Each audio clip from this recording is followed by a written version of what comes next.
होली का क्रम 13 तारीख को शायद होली जलेगी, 14 तारीख को गुरंडी रहती है, होली खिलाते हैं। होली में मोटे मोटे डूंड जलाए जाते हैं।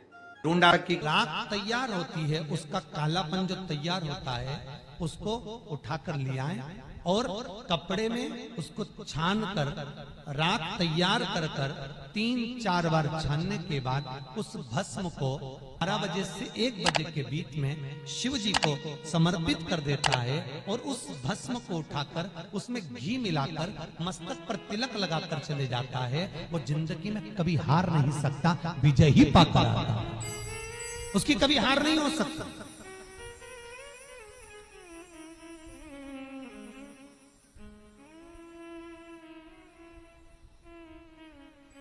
वो कभी हार नहीं सकता। शिव महापुराण की कथा कहती है वो भस्म विजयता को प्रदान करती है। आपको किसी से नहीं करना, किसी के हाथ नहीं जोड़ना, केवल वो भस्म का तिलक लगाकर जिससे आपका काम निकालना है उसके सामने पहुंच जाइए, आपको सुख का अनुभव हो जाएगा, कार्य सिद्ध। तो भस्म इतनी प्रबल हो गई। पूरी कहानी गलत बताई। अगर दुनिया के लोग सही कहानी बताते तो भतीजा और बुआ का संबंध खराब नहीं होता। कहानी गलत थी ना। लोगों ने कहा, हिरण्यकशिपु ने अपनी बहन से कहा, बहन तू अपने भतीजे को गोदी में रखकर बैठ जा और चादर ओढ़कर बैठ जाना, तू बच जाएगी, तेरा भतीजा जल जाएगा। तो बुआ भतीजे को जलाने के लिए गोदी में लेकर बैठी। बोलो सही है कि गलत है? लोगों ने कहानी गलत बताई। होली का लोगों ने कहा उसने अपने भतीजे को जलाया। पहले तो होलिका का नाम तो निकालो कि होलिका का नाम क्या है। कथा वालों ने कह दिया हिरण्यकशिपु की बहन थी होलिका, वो अपने भतीजी प्रहलाद को गोदी में लेकर बैठ गई। वो प्रहलाद को हाथी के पांव के नीचे डाला, खोलते तेल में डाला, अग्नि में डाला, इसमें डाला, उसमें डाला, नहीं मरा। आखिरी में अपनी बहन से कहा होलिका तो अपने भतीजे को गोदी में लेकर बैठ जा। पहले उस होलिका का असली नाम तो लाओ, जिस होलिका का नाम विष्णु पुराण में डूंडा लिखा है। क्या नाम लिखा है? डूंडा। होलिका का असली नाम लिखा है विष्णु पुराण में डूंडा। इसलिए आज भी होली में लकड़ी नहीं जलाई जाती, मोटे मोटे डूंड जलाए जाते हैं, क्योंकि उसका नाम डूंडा है। और डूंडा बैठी अग्नि में, भतीजे को गोदी में लेकर बैठ गई। उसके पास में एक ब्रह्मा जी की चादर थी, जिसको ओढ़ कर बैठ जाती थी तो आगी में जल नहीं सकती थी। डूंडा ने देखा चारों तरफ से आगी लग गई, मेरा भतीजा जल जाएगा। तो बुआ को लगा मेरा भतीजा जल जाएगा। बुआ वो होती है जो दुआ देती है, बुआ कभी बद्दुआ नहीं देती है। और डूंडा ने अपनी चादर को उतारा, आगी चारों तरफ से लग गई। बुआ को लगा मेरा भतीजा जल जाएगा, तो अपनी चादर उतार कर अपने भतीजे पे डाल दी और बुआ खुद जल गई, पर अपने भतीजे को नहीं जलने दिया। ये कथा है, पर लोगों ने उसको पूरी पलट दिया, पूरा पलट दिया। बुआ कब जलाई अपने भतीजे को? होली का क्रम 13 तारीख को शायद होली जलेगी, 14 तारीख को गुरंडी रहती है, होली खिलाती है। पिछले वर्ष थोड़ा सा होली का क्रम रहा, तो अब की बार सब जगह की होली में ना जाते हुए केवल एक होली, वो भी सीहोर की, वो 15 तारीख को महादेव की होली, मार्च को महादेव की होली। अपने शिवालयों में शंकर जी शिव मंदिर के अंदर चंदन का जल 1 लोटा अवश्य चढ़ाएं।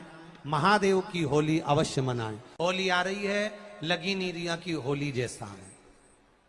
दिवाली आती है तो लगता ही नहीं कि दिवाली जैसा है। राखी आती तो लगता ही नहीं राखी जैसा है। सारे त्योहार फीके हो गए गुरुजी। हमने कहा त्योहार फीके नहीं हुए, त्योहार का कलर फीका नहीं हुआ, त्योहार का रंग फीका नहीं हुआ है। बस त्योहार वही है, गुलाल वही है, मिठाई वही है, गुजिया पपड़िया वही है, खुरमे चकरी वही है, पपड़िया वही है, गुजिया वही है, इंसान वही है।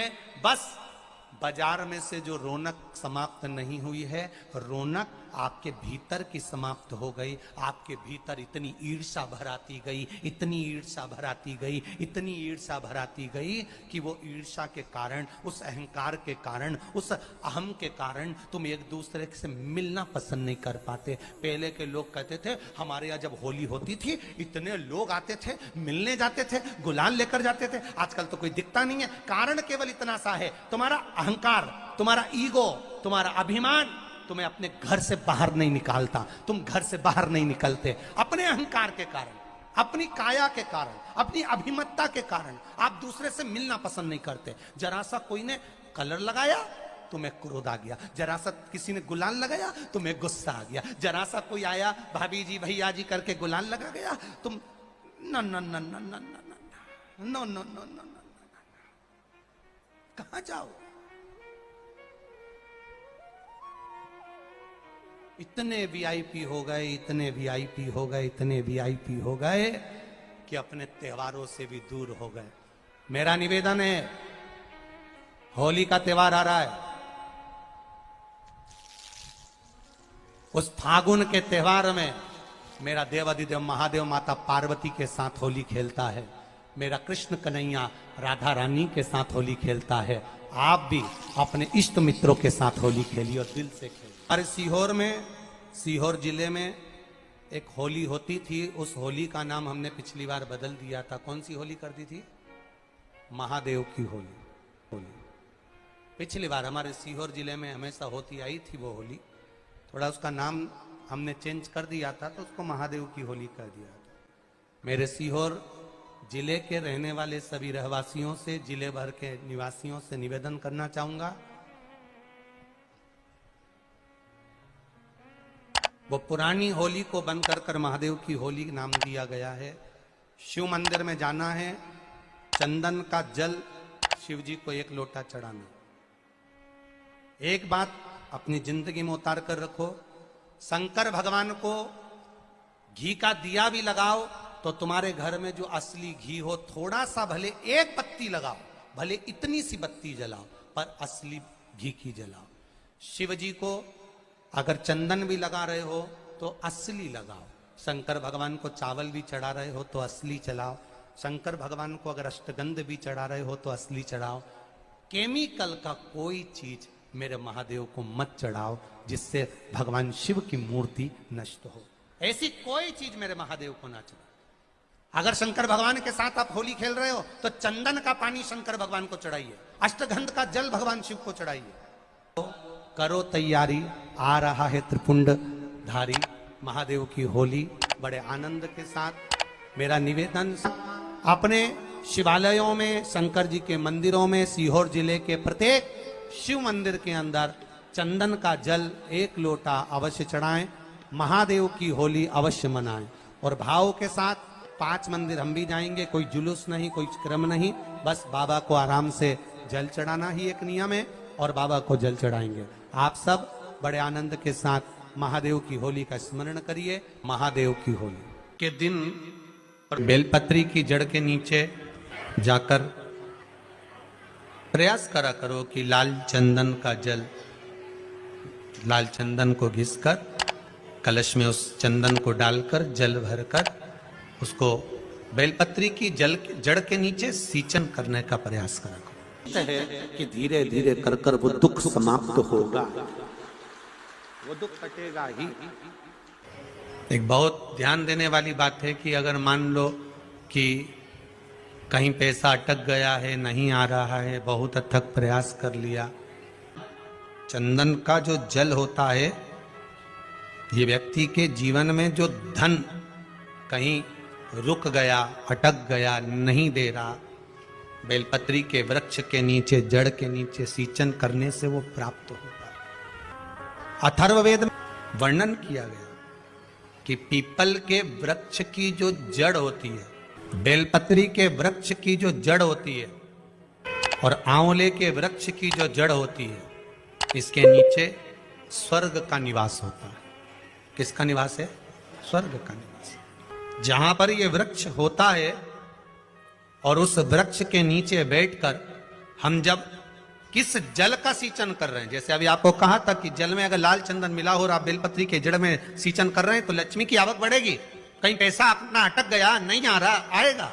पीपल की जड़ में इत्र का जल, पीपल की जो जड़ होती है उसमें इत्र का पानी, थोड़ा सा जल उसमें थोड़ा सा इत्र का भाग हो महाराज, और आप भगवान पीपल देव, पिपलेश्वर महादेव का स्मरण कर कर पीपल की जड़ में अगर जल चढ़ा रहे हैं और मान लो शरीर में कोई कष्ट हो गया है, शरीर में कोई रोग हो गया है, कोई मालूम पड़े ये हाथ 4 दिन से दुख रहा है या 4 दिन से ये नस दब गई है या ये कमर दब रही है, तो आप 2-4 दिन कर देखो। कलश के अंदर जल, जल में इत्र का थोड़ा सा भाग, पीपल की जड़ के नीचे आप उसका सींचन करिए पिपलेश्वर महादेव के नाम से। उस जल को थोड़ा सा भाग लेकर आ जाओ उसी में से जो चढ़ाया है, और उस स्थान पर जहां कष्ट है उसको लगाना प्रारंभ करिए। 2 दिन 3 दिन कर देखो। प्रैक्टिकल करने में क्या जाता है, सीवर वाला महाराज झूठ बोल रहा हो तो। कभी कभी अगर ऐसा लगे जीवन में कि दुख बहुत ज्यादा आ गया है, बहुत तकलीफ आ गई है, तो लाल चंदन को घिसकर उस लाल चंदन का लेपन भगवान शंकर पर कर कर फिर पानी चढ़ाओ। अगर कोई संकट भारी है और निकट रहा, जैसे किसी नारी का गर्भ नहीं ठहर रहा, 15 साल हो गए, 20 साल हो गए, 25 साल, जैसे इसने लिखा एक माता ने कि 18 साल की बेटी हो गई थी पर संतान में पुत्र नहीं, तो उसने भाव से कथा सुनी।